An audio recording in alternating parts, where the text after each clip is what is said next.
Alright, here's number one. They have given us a triangle on a coordinate plane. It has these vertices, and they are telling us it's being dilated with a scale factor of 2, and they want the coordinates of the image. So this is the key word right here, factor. We all know what factor means. It means to multiply. So basically, if you just take the x value and the y value for each point and multiply them by your scale factor, you'll get the new image points. So negative 2 times 2 would be negative 4. Negative 1 times 2 would be negative 2. Then we go to the next point. 3 times 2, 6. Negative 3 times 2, negative 6. And C prime would be at what? 8, 0. Okay? Now, this was obviously an enlargement because our scale factor was greater than 1. If our scale factor was less than 1, maybe we would be multiplying by, like, what if we had a scale factor of 1/2? Then you would multiply by 1/2, right? And you need to know how to do that. So that is problem number one. Number two shows a graph of a dilation. In fact, the first thing they ask is whether it is a reduction or an enlargement. And let's see. We know the ones without the prime marks are the pre-image, and the ones with the prime marks are the image. So this is definitely a reduction. In fact, as soon as I know it's a reduction, I know my scale factor value is going to be less than 1. In fact, they want us to figure out what is the scale factor. So the easiest way to do this is just to choose two matching points. So I have chosen K prime and K. So let's see. Where is K prime? It is over 2 up 3, over 2 up 3. And how far away is K? It's over 1, 2, 3, 4, 5, 6. And it is up 1, 2, 3, 4, 5, 6, 7, 8, 9. All right, so then I would either pick the x values or I would pick the y values. And basically what happened, they multiplied this 6 and it turned it into 2. So what we're going to do is use this little formula right here. It says if you want to know the scale factor, you take the image value and you divide it by the pre-image value, right? Okay, right? Like to use a scale factor, you multiply, but to calculate a scale factor, you do the opposite, right? So we would divide it this way. I have to tell you the truth, I don't even remember this. Obviously, the scale factor is either going to be 6 over 2 or it's going to be 2 over 6, right? You can only do these one way. Or you could use the y values. You could say it's either 9 over 3 or 3 over 9. And I just figure out whether it's going to be a reduction or an enlargement. Because it's a reduction, this has to be less than 1. And that one's not less than 1, so it's this one.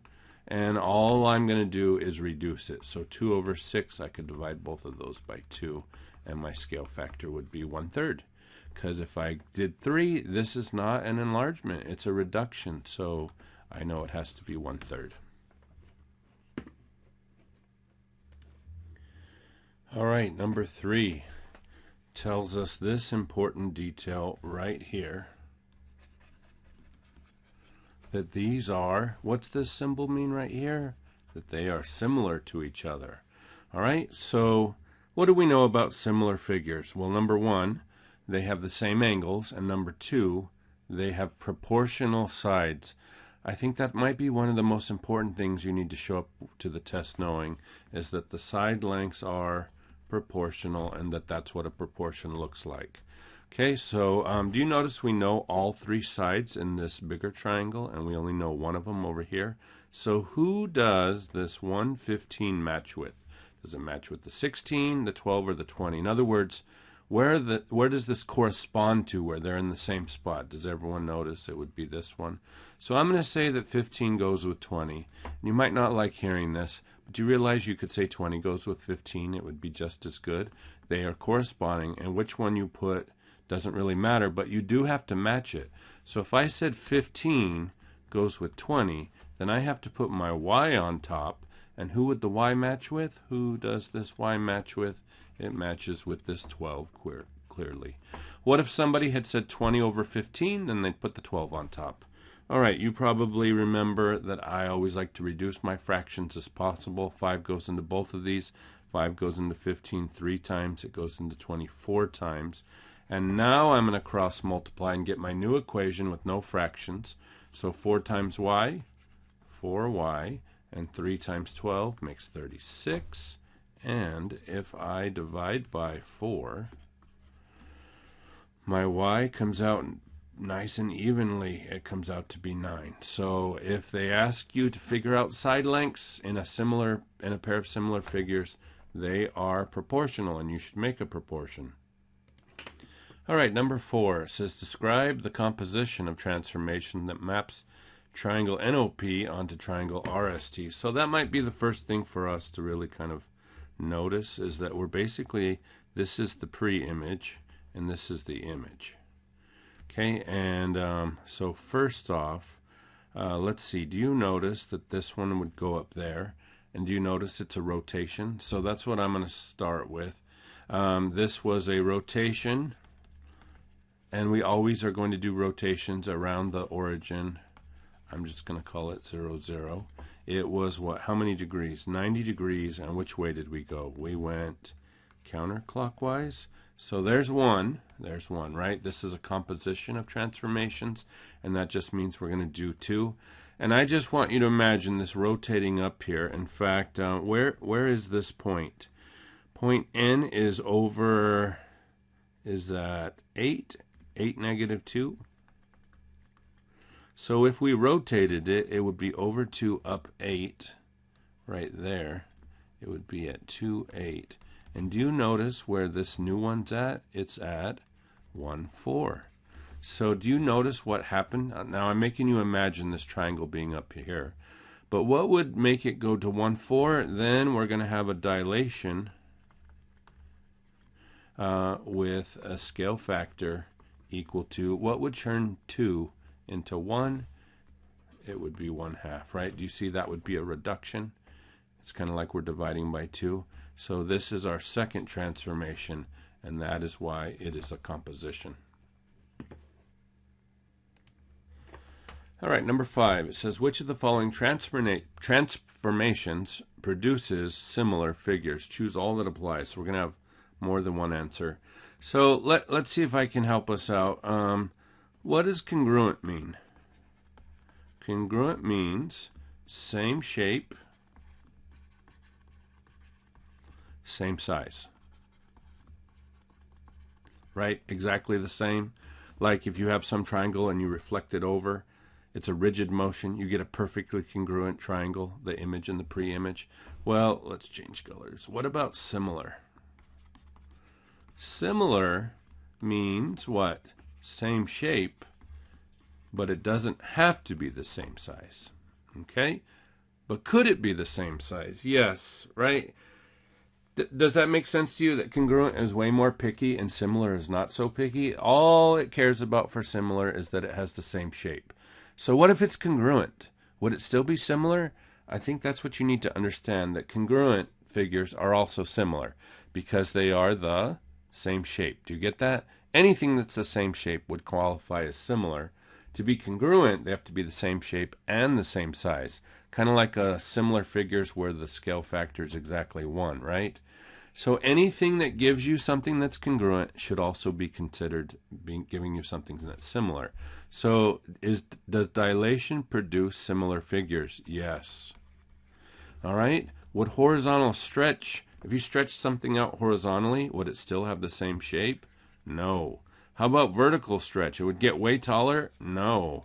How about reflection? Well, do you realize that reflection gives you something that's congruent? So it would also be similar? Yes. Does everyone notice that this is a translation? And would translation give you congruent figures? Yes, and congruent automatically means similar, so this is a yes. And this one right here is just a sneaky way to show you that that's how we do a dilation. So that one's a yes as well. And the big idea you just have to remember is that any of our rigid motion transformations, translation, reflection, and rotation, they give you congruent figures, but congruent will automatically be similar because all it wants is same shape, and the sizes can match too if you want to. So that's what you have to remember about that one. All right, number 6 just wants us to fill in some blanks. It says when the scale factor k is something, a dilation is an... All right, so probably there's a couple ways we can do this. So let's go with greater then. Greater. Okay, if the scale factor is greater than 1, we would get what? An enlargement. And if the scale factor is less than 1, we would get a reduction, right? So we use this one and this one and this one and this one. And these were just there to like see if you knew what you're doing. And I guess really if you wrote these up there or those down there, they would still be right.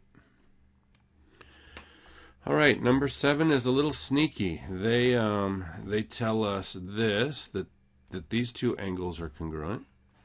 And then they tell us that angle C is congruent to angle F. Well, do you realize that this is basically just telling you that we have angle-angle similarity? And so these two triangles are similar to each other without actually telling us they're similar. And they want us to solve for x, which is a side length. That means I am going to do a proportion. So here comes my proportion. All right, so can we all see that 9 would match with x? 9 matches with x the same way that 12 matches with 8. All right, I'm going to do a little reducing. I'm noticing my 12 and my 8 would reduce by 4. 4 goes into 12 3 times. It goes into 8 twice. And now I'm going to come down here and cross multiply, give myself a new equation with no fractions. So here I go. 9 times 2, 18. Oops, 18. 3 times x, that would be 3x. And of course, if I divide by 3, x will equal 6. So does that even make sense that this would be 6? Yep. Can I see that it's smaller? So that's a really good thing to do when you do these proportions. They should make sense. Because if we accidentally put something in the wrong place, it would probably come out to be like bigger than 9. And I would know that I messed it up. All right, number 8 says to explain why the two triangles are similar. So do you remember there's only one way to kind of show why triangles are similar? It is the angle-angle similarity postulate. And all we have to do is show that we have two pairs of angles. And it doesn't say to do a proof this time. It just says like to show work. So first of all, we might say that angle F is congruent to angle Z. And that's just because it was given, right? So it almost looks like I'm doing a proof, but not really. So right there, I have one pair of congruent angles. So all I would need to show is one other pair.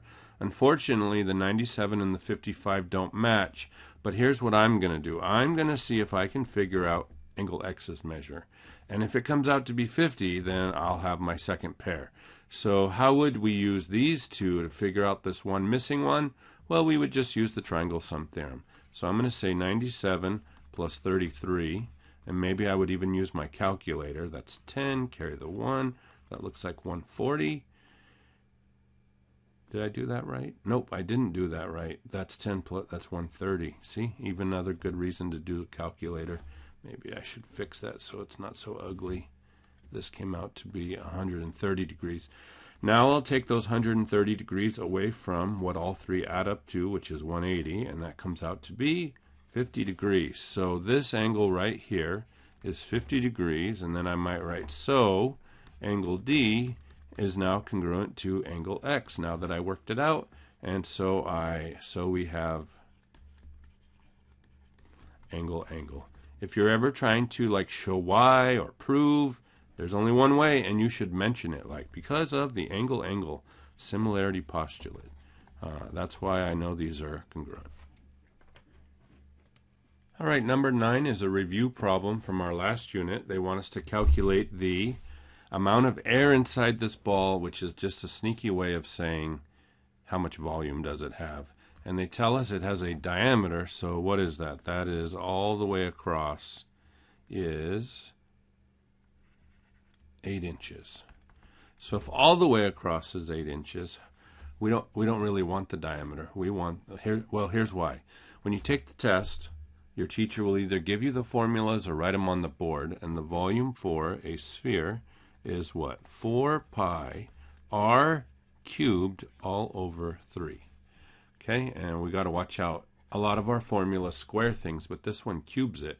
So do you notice we need the radius? So if the diameter is 8 inches, what would each radius be? 4 inches. So here we go. Volume equals 4 pi r cubed all over 3. And who am I filling in for my radius? 4. All right, so what is 4 to the third power? It's 4 times 4 times 4. That's 16 times 4. That all came out to be 64. So now I have 4 pi times 64 all divided by 3. And let's see, I need to still multiply my 4 and my 64. I could do that on my calculator. That would come out to be 256 pi all over 3. And this is what, inches cubed? So this is the exact volume where you have pi in your answer. And if you want the approximated volume, you would reach for your calculator. Now let's say you didn't have a calculator. Well, do you realize that this pi and this 3 are kind of the same number? Like pi stands for the number 3. It's not exactly 3, but it's pretty close. And you would just pick, like, do you notice that these would cancel? And you would just have 256. Now, your answer wouldn't come out to be exactly 256, but do you realize it would be close enough for you to pick the right one? Anyway, if you have a calculator, you don't have to do such things. Let's just type in 256 times pi. Where's my pi? Oh, there it is, times pi equals. So there's that 804, but I still have to divide by 3, so I'm going to take that answer and divide by 3, and there we go. They want us to round it to the nearest whole number, so the volume would be 268 inches cubed. All right. So, and do you see? If this was multiple choice, this is pretty close. Like it would be close enough for you to say, oh, that's the right one. And you can probably see why it's a little bit bigger. Pi is a little bigger than 3. So, anyway, you just use the volume formulas that we learned about in our last unit. Number 10 gives us some pairs of triangles and asks us to see if we can prove that they are similar, or how we would prove that they're similar. Okay, proven to be similar. What should jump out at you right away? There's only one way to do it, is the angle-angle similarity postulate. So let's see about this one down here. So do you see we already have these two right angles? Okay, so that would be one pair. And right, one pair right angles. They're congruent. And then let's see. Do you notice if this is parallel to this? And we all know why it's parallel, right? Should I get my highlighter out and point out right there and right there? They're telling us that they're parallel. And do you realize, maybe I'll use a different color, that this would be like a transversal? Now, doesn't this look like that thing we're used to? And what about this angle right here and this angle right here? Do you notice we have, maybe I would even draw a picture, corresponding angles from Unit 3 on parallel lines, and they're congruent, and that gives me angle-angle. All right, so that's one way I'd explain it, and maybe I'd write it out. I have one pair of right angles, and then these two angles right here are corresponding angles, and now I have angle-angle similarity postulate. All right, this one down here is going to be a little bit different. Do you notice that this is congruent to this? So that is a pair of congruent sides. And this one is congruent to this one, so that's a pair of congruent sides. And can we all see that this angle right here would match with this angle right here? So do you notice we actually have side angle side, and that doesn't give us similar triangles, it gives us congruent triangles. But here's the deal. Congruent triangles are the same shape and the same size. Doesn't that mean I automatically have similar triangles? Because they are the same shape. In fact, they're the same in every way. So maybe I would write because congruent also means they are similar. I would write something like that. All right, number 11 asks us to figure out the length of some segment. And I know you already know this, but basically, a -1 is like right here, and -4, -7 would be like right here, and they basically want to know how long is that, right? And there's this thing called the length formula that's going to work that distance out, or that length. And what do? We take the x's and subtract them. we take the y values and subtract them. After we're done subtracting, we square, and in the middle, plus. And we just have to take all of our numbers and put them in there. So here I go. And you know me, I like to, maybe I shouldn't write that. Let's write segment GH is equal to, and you know me, I like to fill out my formula and then just put the numbers in.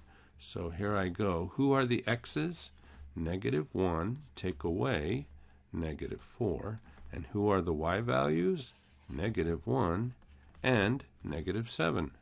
All right, now my formula is all filled out. All I have to do is work it out. So here I go. GH equals, I got minus minus. What happens to minus minus? You turn it into plus plus. So this is -1 plus 4. That's 3 squared. And how about, another minus minus? That's going to turn into plus plus. -1 plus 7. That would come out to be 6 squared.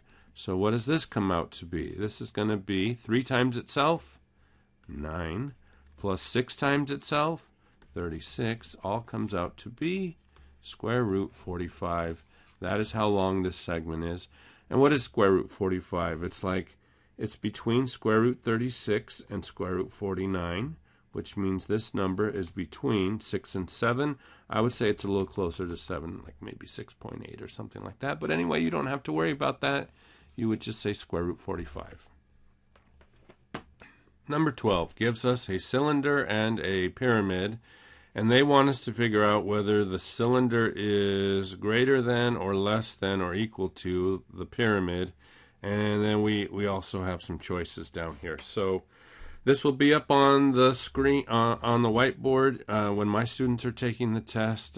Basically, the formulas will already be there. The volume formula for a cylinder is to take the area of the base, which is a circle, and multiply it by the height. So let's work this one out. Volume equals pi times the radius squared times the height. And who are we filling in for the radius? It's 1. And who are we doing the height? It's 9. 1 squared is pretty easy. That's 1. And 1 times 9. So this comes out to be 9 pi inches squared. But we really, if we're going to compare something with pi and something without, we want them to not have pi. So I'm actually going to approximate this. And I'm going to use my little calculator to do it. So let's clear this all out. So 9 times pi equals 28.27. And I think I'm going to round to the nearest whole number. So this would just be 28 inches. Ooh, and I screwed up. That should be cubic inches. Maybe you noticed I screwed that up. Okay, so my cylinder is done. Now let's work out the pyramid, and what this will be on the board too. You got to find the area of the base. Now that's a little tricky because they don't tell you how to do the area of the base. Here's my base right here. Do you notice what shape this is that I would need to work out? It's a rectangle. So we got it anyway. Then we're going to multiply by the regular height, but we also have to divide it all by 3. This formula will be on the board. You just got to make sure you do it. All right, let's do that little area part. So how do you do the area of the rectangle? It is simply length times width. So in this case, who are we multiplying together? 4 and 2. 4 times 2. That comes out to be 8. And I'm going to put that 8 in there. Do you know I have a bunch of students who will just put 4 in there for the area of the base? They're just not thinking as focused as they need to, right? It says area of the base. You should know what an area is. All right, volume equals area of the base times the height divided all by 3. I've just figured out that the area of my base is 8. And this is the right height. It's 6. I'm actually going to divide first. 3 goes into 6 twice, and 8 times 2 all comes out to be 16 inches cubed. So I guess one of the questions is, do these have the same volume?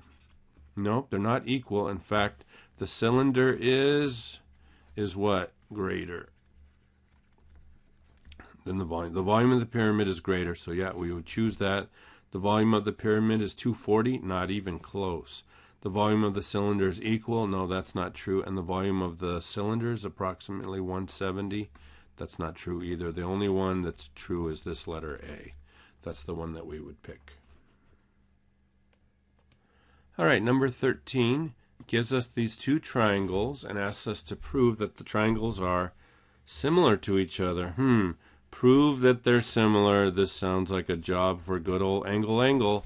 All right, and what do they say about segment AC and segment DE? That they're parallel. So that might be a good thing for us to put in here first. Segment AC is parallel to DE. And how do I know that? It was given. So here's the next thing I'm going to notice. Do you see good old angle B right here? Is angle B in the little triangle? Yes. Is it in the whole big triangle? Yes. So I'm going to say that angle B, and can I call it angle B? Is there more than one angle at that point? No, there's not. So angle B is congruent to angle B. And what property of geometry do we use when we're saying angles or anything is congruent to itself? This would be the reflexive property. All right, here's what we would want to notice next. If this is parallel to this, then this segment over here would be like a transversal. So how about this angle here and this angle here? Are they congruent to each other? They are. So we're going to say that angle A is congruent to, now be careful, can you see we can't call this angle D? There's this angle, but there's also this one. And this is the one we want. So what would I call it? Something like angle BDE. And why are these congruent? It's because they are corresponding angles. Okay, and we can say we have corresponding angles because over here we said we had parallel segments. Okay, now if you were in my class, you probably did some flowchart proofs. Do you notice it's kind of the same thing? It's just that we're doing it in a two-column this time. Okay, so here was one pair of angles, and here was another pair of angles. So do I have enough to say that these triangles are similar? I do. So I'm going to say something like triangle BDE is similar to triangle. Now I have to follow the correspondence. So if I said BDE, I have to say triangle BAC. Isn't that right? BAC. And what was the reason? The angle-angle similarity postulate. If you wrote angle-angle, I would probably give you full credit. So just writing that would be good. All right, number 14 gives us a pair of triangles, and right there, what does it mean?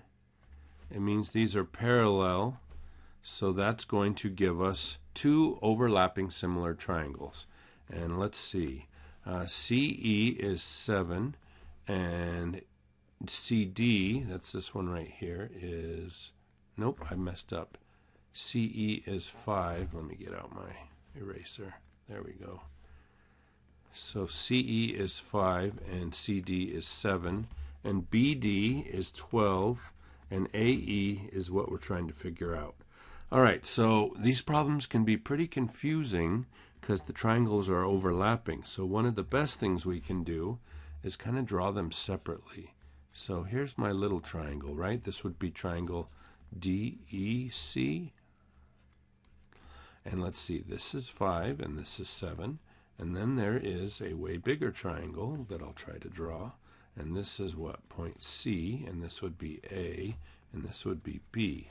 So how far is it from C all the way to B? Can you see it's the 7 plus 12 more? That would be 19.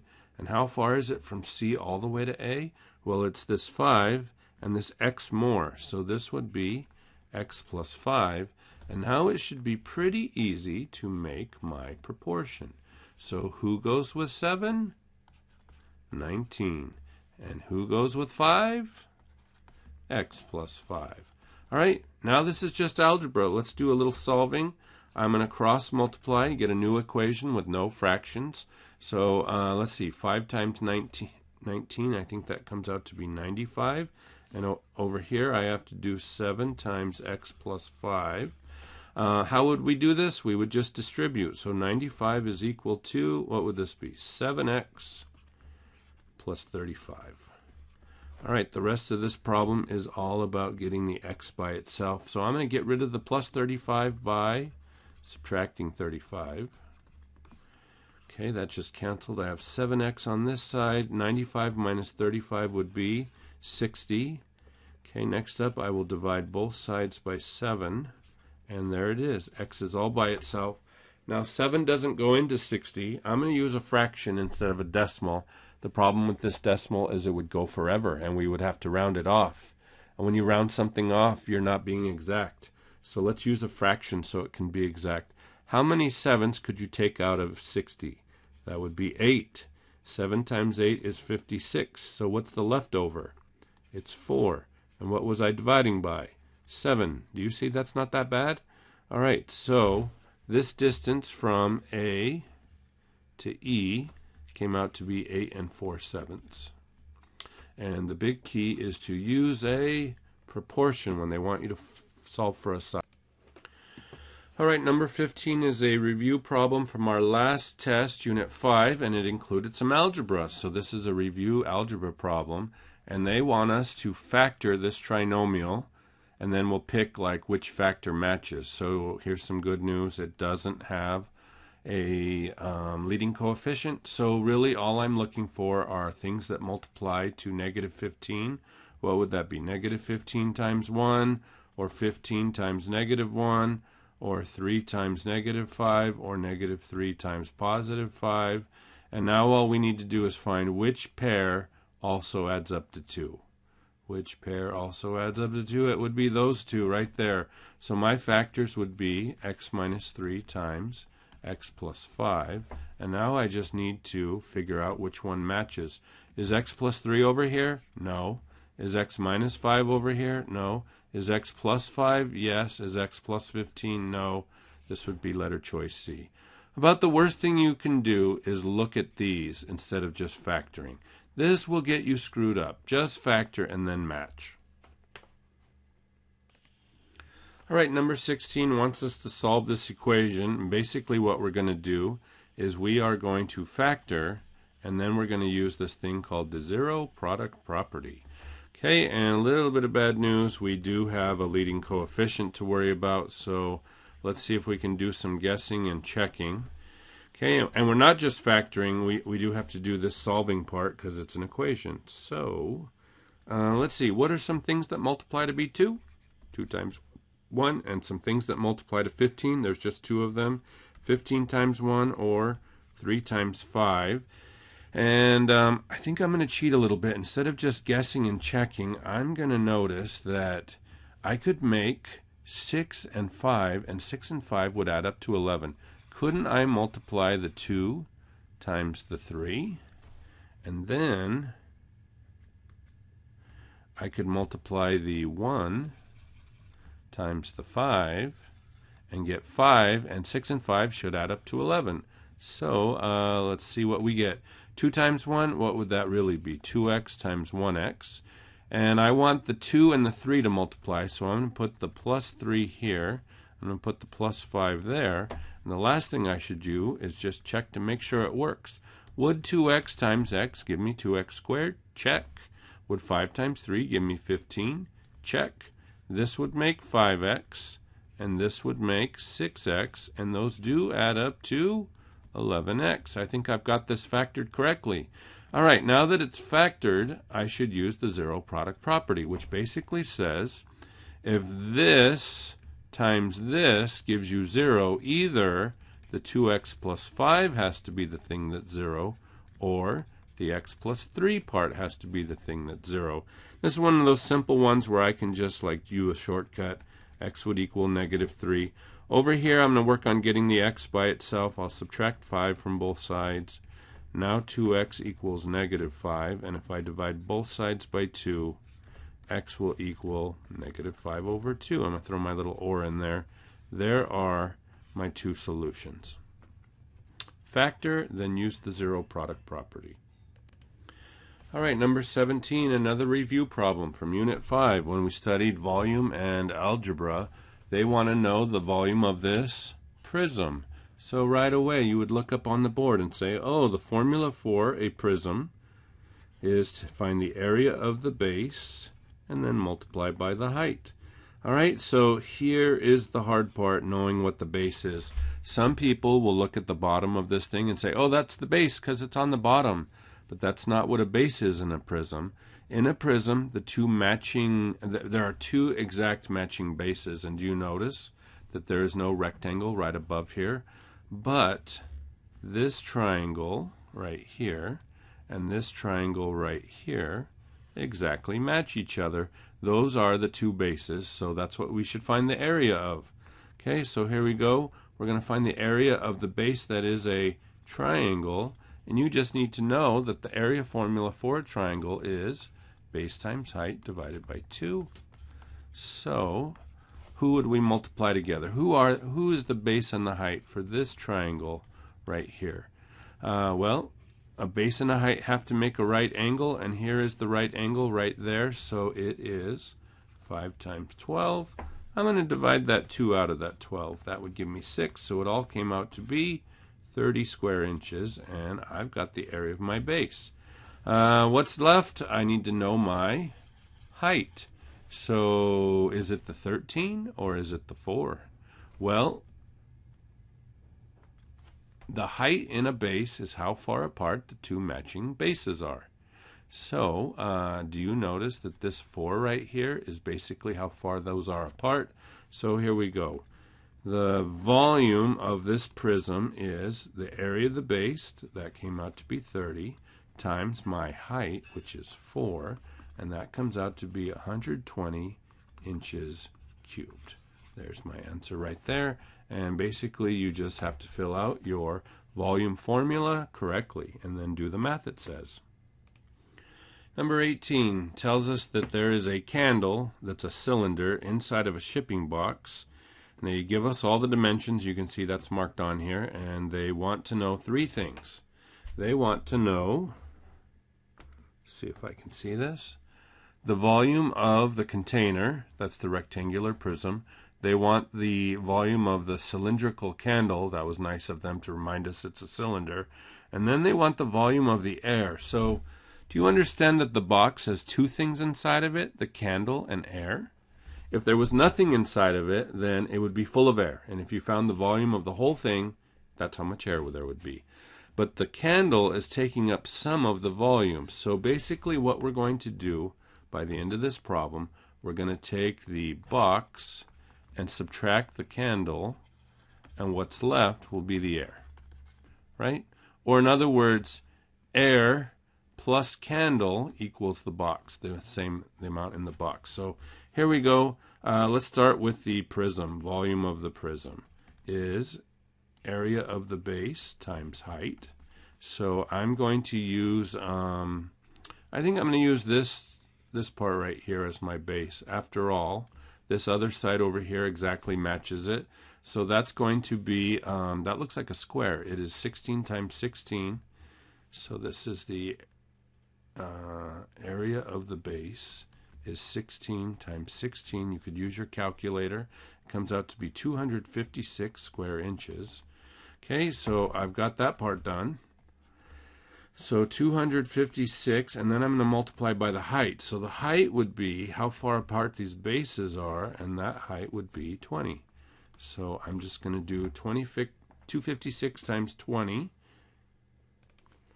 Okay, so 256 times 20 all comes out to be 5120.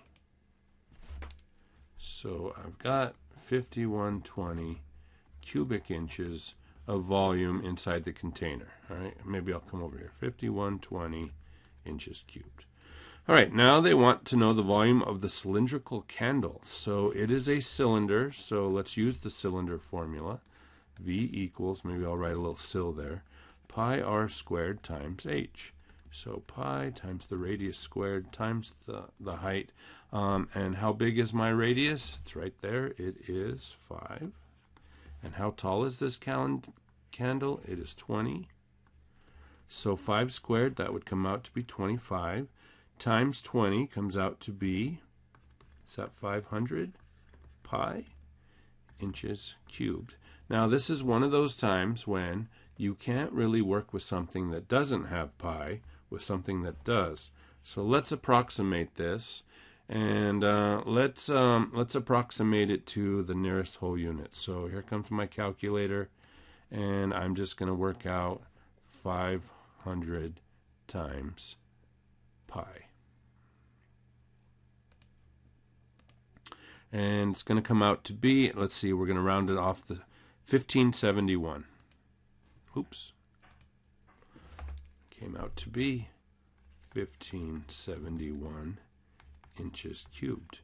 All right, so what's the last step? Our last step is to take this answer and this answer and subtract them, and that will tell us how much air is in there. So maybe I will grab my calculator one last time. Oh, that's too big. And we're going to do what? 5120 minus 1571 all comes out to be 3549. So the amount of air is, oh, was it? I forgot it. 3549. 3549 inches cubed. Take the whole box, subtract away the thing that's inside the box, and what you're left with is the amount of air that's still in there. All right, number 19. A man that is 6 feet tall, there he is casting a shadow that's 9 feet long. The end of the shadow coincides, or like lands in the same spot as the shadow of a building that's 81 feet. Okay, first of all, we're getting these two triangles, the one with the little man and then the big triangle with the building, and they want to know how those triangles are similar. So here's what I would point out. Like right here, end of shadow, maybe the end of the shadows, is an angle that is congruent to itself, like reflexive property. Okay, and then man and building stand. Do you know how people stand on the ground? It's with the right angle. Stand at right angles. So, angle, angle. Right? One pair of angles, two pairs of angles. These triangles are similar. All right, so the man is trying to find the height of the building. Label this part of the diagram with an X. Well, what would be the height of the building? Right there. This distance right here would be the height of the building. Sometimes people put the X right up there. That is a really horrible place to put it. Like, the height is a distance, and we should label the segment like in the middle of the segment. So that would be better. And do you notice we have kind of like two overlapping triangles? I'm going to draw them separately. So here's the big triangle, and here is the small triangle.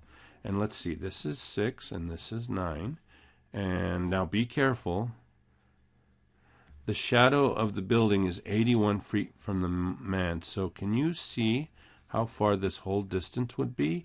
Wouldn't it be 81 plus 9? It would be 90. This is probably one of the most messed up things on the test. You just have to realize that we want this whole distance. If this is 9 and this is 81, this would be 90. And then what we're looking for is this, and I hope you can see this is going to be a simple proportion. X goes with who? With 6, the way that 90 goes with 9. Of course, I want to reduce that 90 over 9. 9 goes into itself once. It goes into 90 10 times. Now let's cross multiply. So 1x is equal to 60. So the value of x is 60 feet. And we showed our work right there. All right, we got an ice cream cone going on here, and they want to find the amount of ice cream to fill one cone, round to the nearest tenth. So this is pretty simple, straightforward volume problem.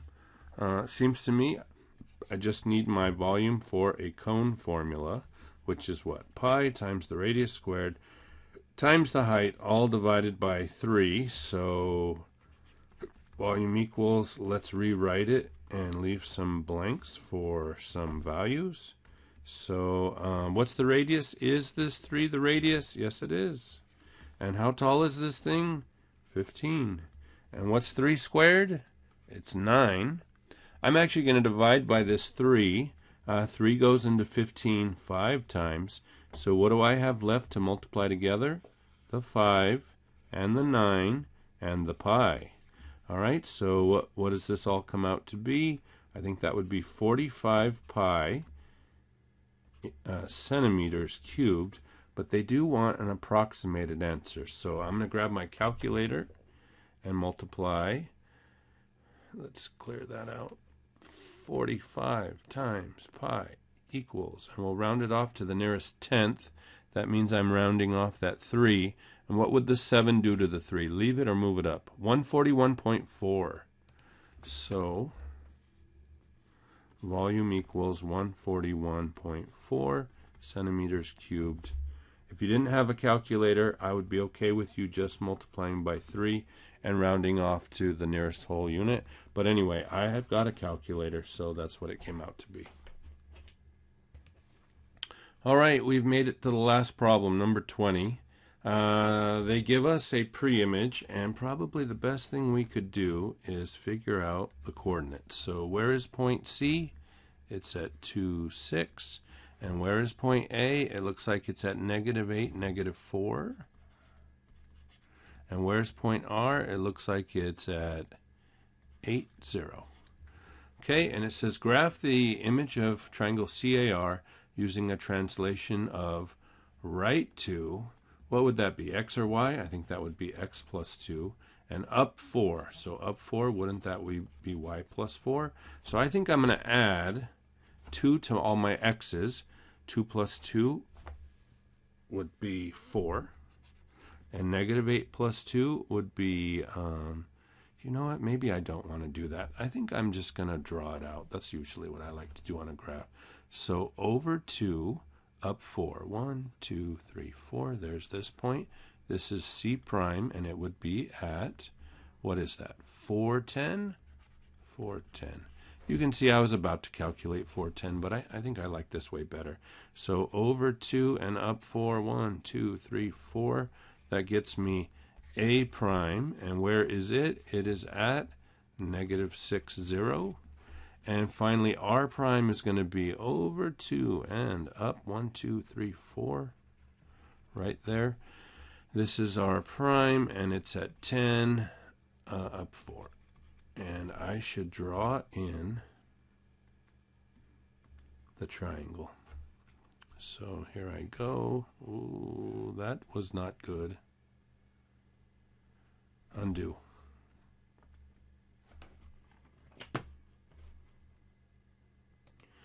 Okay, I have just drawn it in, and you can see not only did we get another triangle, but because translation is a rigid motion, it's a perfect copy. And if you do a translation or a reflection or rotation, don't get a perfect copy. You did it wrong. So, and you'll notice it wanted us to graph it. So I have graphed it. I didn't fill out all these points, but it didn't say to do that. It said I just had to graph it. All right, so now what? Well, actually, it's going to be easier if I actually write these in. So where was C prime at? It's at 410, and A prime was at -6, 0, and R prime is at 10, 4, because what they want next is a new one. We're going to dilate this one, and we're going to use a scale factor of 1/2. So do you realize that all I really need to do is take all of these and multiply them by 1/2, which means to divide them by 2. So where would C double prime be? It's going to be at 2, 5. This is going to be at -3, 0. And 1/2 of 10 and 1/2 of 4 would come out to be 5, 2. So let me plot all of those. Okay, I've just plotted all 3 of them and then connected them. And you'll notice I got a second image on the same graph, and it's half the size, right? It's half the size. And getting all these points helped me figure this out because I could just divide by 2. All right, that is our video. I hope those problems helped you and that you can do well on our test.